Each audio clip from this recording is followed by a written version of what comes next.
Hello and good morning to one and all. I'm really excited to be with you this morning and to be able to share with you. First of all, a big thank you to Sam for inviting me to speak to you this morning. Um, just a little disclaimer, this is my first time using this software to record a message and a PowerPoint.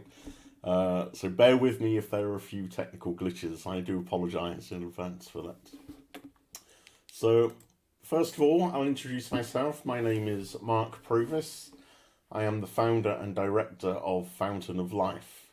We are a charity based in Chippenham in Wiltshire, and we focus particularly on drilling boreholes in Senegal in West Africa.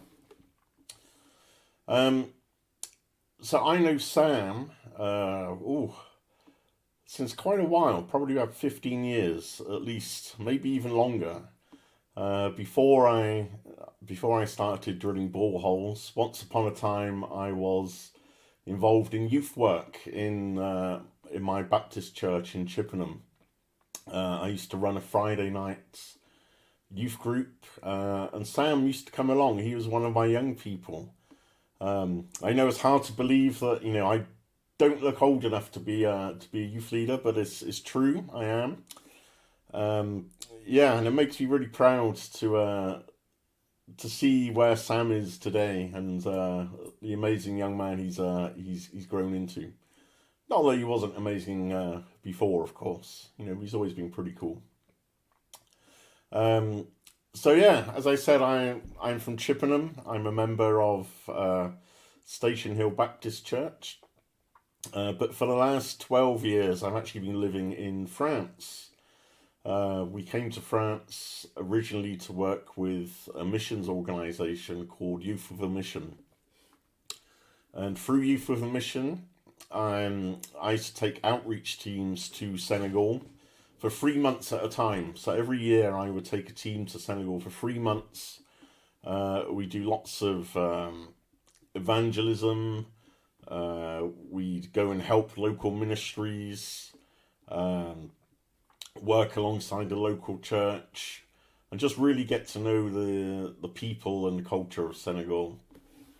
Um, but yeah, whilst I was there, I became very aware that there were some very serious issues regarding water and the access of water for the local people.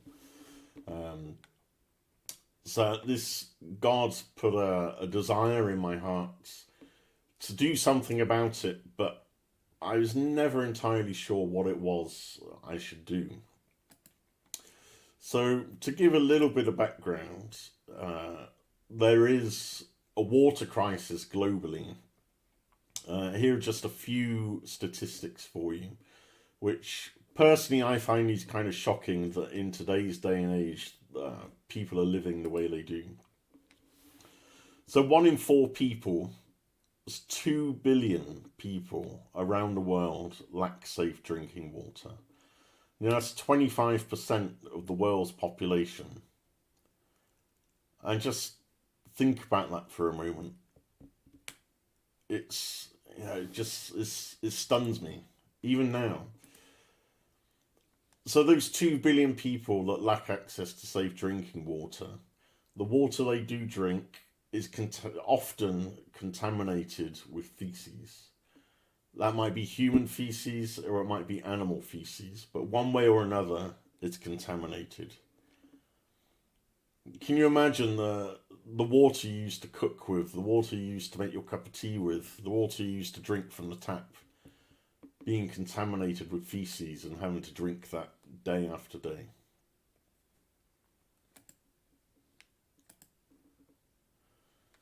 So globally, there are 207 million people which spend over 30 minutes per round trip to collect water from an improved source. So an improved source essentially means safe water which is free from contamination. But it takes 30 minutes to go and collect that water. Here in the West, we have the privilege of being able to use a tap. If we need water for cooking or drinking, or for washing, or for doing our laundry, For us, it's as simple as going into the kitchen or the bathroom and turning on a tap and safe water comes out. But for hundreds of millions of people, they don't have that luxury. To collect safe water, it takes at least 30 minutes to go to the source and then back again. Water is heavy as well. 1 litre of water weighs 1 kilo. So considering we need, on average, 50 litres of water per day, that's 50 kilos you have to carry for at least 15 minutes. That's a lot of water and a lot of weight. So this is one that really struck me, still does, is every day over 700 children under the age of 5 die from diarrhea, which is linked to unsafe water, sanitation, and poor hygiene. Now for me, and most of you, I'd imagine, if we get diarrhea, if we get a case of the squirts, it's not life-threatening usually. For us, it's an inconvenience at most. But there are over 700 children every day who die from diarrhea. Just to tell you as well, on this slide in the background, there are actually 640 little images of babies there. So more than this die every day. And it can be totally or almost totally avoided. That is the shocking thing. So as I mentioned earlier, I work in Senegal in West Africa. As you see on this map of Africa there, Senegal is actually the tip of Senegal where Dakar is the most westerly point of mainland Africa.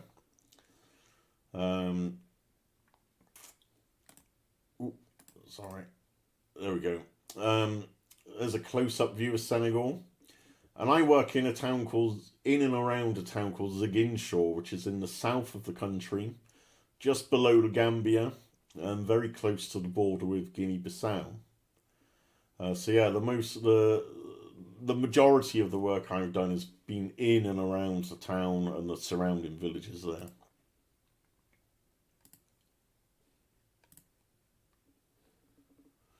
So how did I come to start a charity to build boreholes? The beginning of the story really starts with this one little girl. So this girl's name is Therese, or in English we'd call her Teresa. She is the daughter of a friend of mine who's called Virginie. I went to visit Virginie one day at her home, and this picture was taken on that very day actually. Teresa was there playing around, in front of their house. As you see in the background, that is their house. It's basically a mud hut with a kind of thatch roof. And I just simply asked Virginie, Teresa's mother, where do they get their water from for drinking and cooking? And she explained to me how there was a community well about 100 meters away. This community well is open to the elements, so all sorts of things get in there and contaminate the water. There's leaves, rubbish, animals, dead animals even can fall in sometimes. And she went on to explain how they know the water is bad. They know the water makes them sick. So before using it, and especially before giving it to their children, they add bleach to the water to kill any bacteria. And at that point, that's when I silently cried out to God. I didn't even vocalize the words, but I just quietly said internally, God, somebody has got to do something about this. And at the risk of sounding slightly cheesy, God did actually reply, and his reply was, well, you've seen the problem. Why don't you do something about this? So that's where my journey with water really started. I didn't know what I was going to do. I didn't know how I was going to do it. but I knew God wanted me to do something. So my next step was I found an American ministry who has developed these very low-cost boreholes. They use manual drilling techniques, so there's no machinery involved. Everything is done by hand, and the pumps they make for their boreholes are try to use as many locally sourced materials as possible. And they keep the technology very simple. So on this picture, you can see there is just some black plastic pipe, a leather washer, some readily available PVC pipe fittings.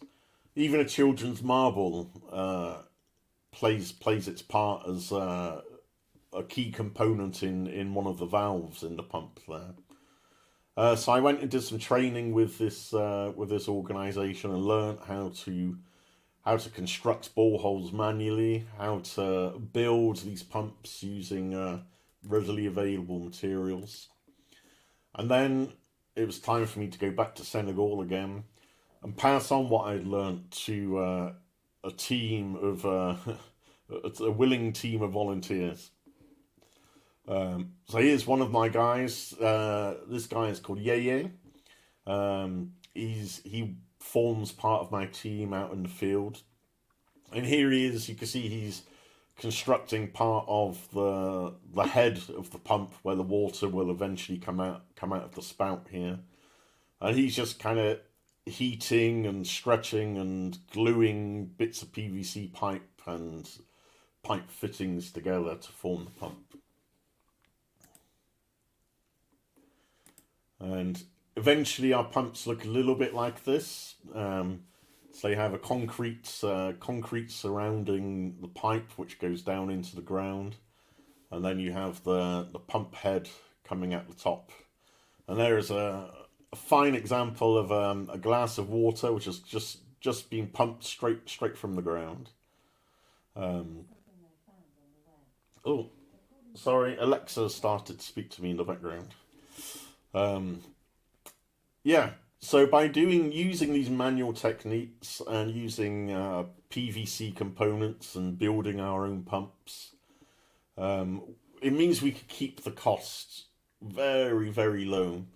So the materials for this pump and borehole, for example, only costs us £150. Now, you may be familiar with some other pumps and wells and boreholes which we see in Africa, where they have these big metal pumps, and you see people pumping on the end of a handle. To install a well and a pump with that kind of technology can cost between £4,000 and £6,000 usually. So for us to be able to install a borehole for £150, you can see there's a huge difference there, and we can reach a lot more people and make our money go a lot further. But one interesting thing to point out is this glass of water. You can see it's very clean, very clear. But one phrase I try to avoid using is clean water. I always try to use the phrase safe water. Because safe water may not necessarily be clean water. It may look dirty, it may be turbid, which means it looks cloudy, but there may be no bacteria in there. It may be completely safe to drink. Whereas clean water may be clear and look nice, but it may be full of bacteria, but we just can't see it with the naked eye. So yeah, safe water is the key word.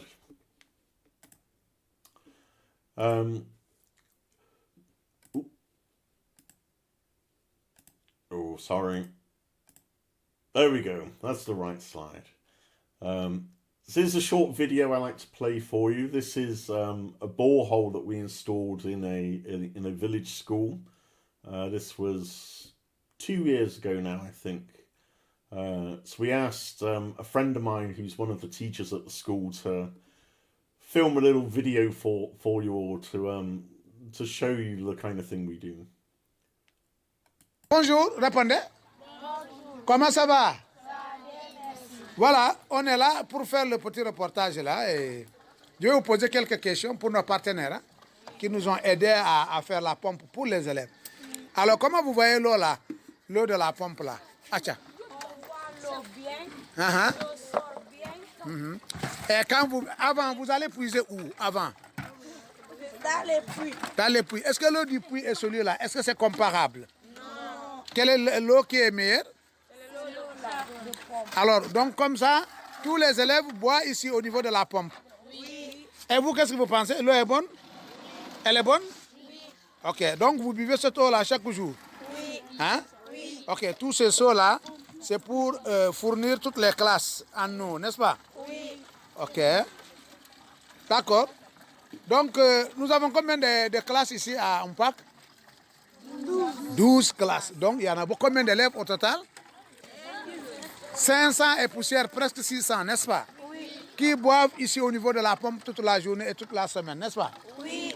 Alors, qu'est-ce que vous pouvez dire aux partenaires là, les gens qui nous ont aidés à voir ça? Merci. Ah, merci de quoi?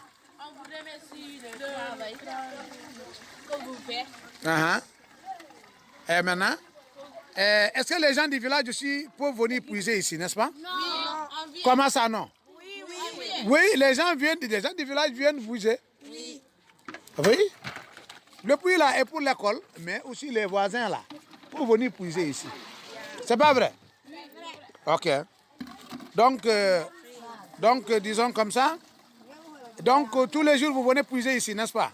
Oui. Ok. Voilà. Toi, Chinois, qu'est-ce que tu peux dire vraiment à nos amis? Moi, je veux dire seulement merci pour le travail qu'on a fait pour aider les gens pour avoir de l'eau de pompe. Donc, merci. Qui veut dire un mot? Mariama? Qui veut dire un mot pour dire un merci? Qui veut remercier? Mais comment vous voyez la pompe là? Elle est bonne? Elle est facile à pomper, n'est-ce pas? Et l'eau, elle est vraiment propre, n'est-ce pas? Je vois l'eau est vraiment propre. Waouh! Super. Ok. Donc, tout le monde dit bye bye. Allez, tout le monde dit au revoir. Voilà. Voilà. Voilà.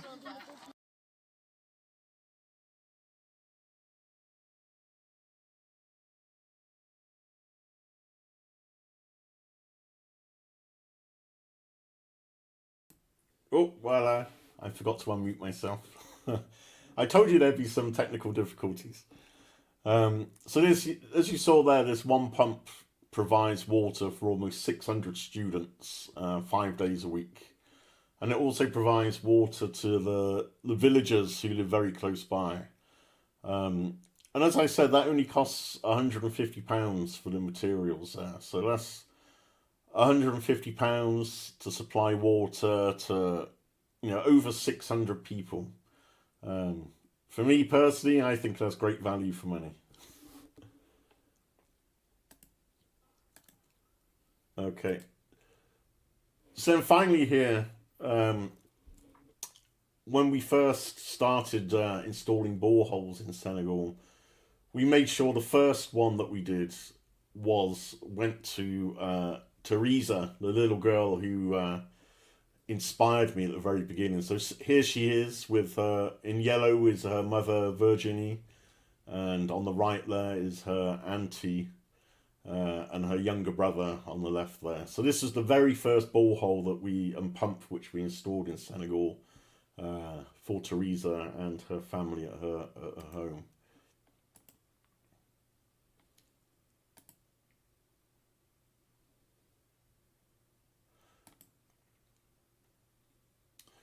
So, how can you get involved? You'll be very pleased to hear there are 2 ways you can get involved, which don't even cost you anything. So, if you shop online, as many of us do, I know I do very regularly, and we shop through Amazon. Oh, come back.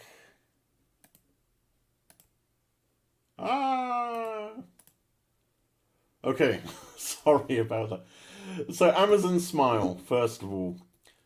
If you shop online through Amazon, you can sign up for the Amazon Smile.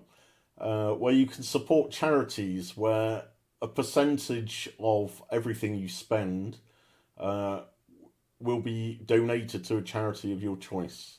It doesn't cost you any extra at all, but it means we can get basically money for nothing from Amazon, which is amazing. So I'd encourage you all to sign up to Amazon Smile. Give as you live is another similar thing. I think they've signed up with over 5,500 different retailers online. So if you shop through the Give As You Live portal, again, a percentage of whatever you spend will go to your charity of choice, and it doesn't cost you any extra at all, and it means free money for us. So I'd encourage you to look at Amazon Smile and Give As You Live, and you can find us on there. Just search for Fountain of Life and we should pop up. Obviously, you could fundraise for us as well. It doesn't matter whether you raise £10 or £10,000. Everything we do is thanks to people just like you. Up until this point, we've been entirely funded by individual donors, just as yourselves. And every little bit does make a difference. Never think that you're not doing enough, because everything helps. It really does. And especially when we can deliver access to safe water for such low costs, your money does go a long way. Or ultimately, you can sponsor a borehole. For £150, you could do that by a one-off donation, or you could spread the costs across a whole year and make 12 monthly payments of £12.50. Or if you want to give just £50, for example, we can match you with other people to make up a total of 150, and you can team sponsor a borehole. There are so many things you could do, so many things you can get involved with. Even simple things like sharing our social media posts. The more people can hear our message, the better. So we need people to follow our social media, to like us, to share our posts, and just really spread the word.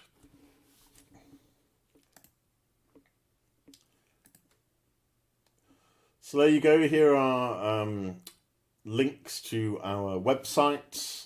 You could scan the QR code there, and that will take you straight to our website. You can find us on Facebook, Instagram, Twitter, LinkedIn, and YouTube. But just to close with, I think if there was one message other than the water aspect of this, which I want you to pick up and take away today, is that you don't have to be anybody special. You don't have to be amazingly gifted to follow God and to serve God. I got to do this just through simply being obedient. I cried out to God. He answered me, and I went and did what he wanted me to do.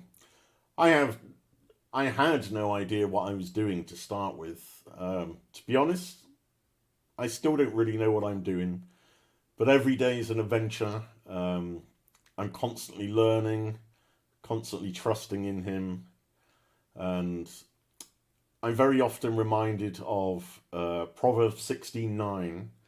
It says, "Man makes plans in his heart, but it's God who directs his steps." And I know from my personal experience, that is very true. I very often make plans, but he is God who's directed my steps each of the way.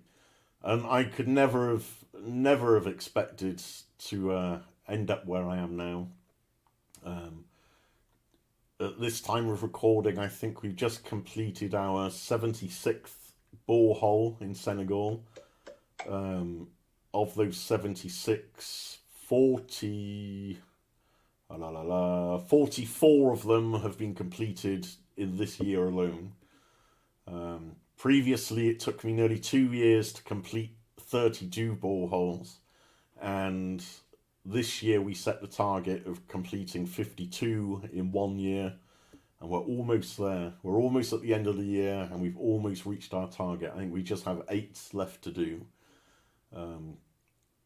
But none of this would have been possible without God and without Him directing my steps. So yeah, never think you can't do something for God, no matter how big or how small it is. He will guide you each step of the way, and together we can achieve great, great things. So thank you so much for listening to me this morning. Thank you for inviting me to share with you.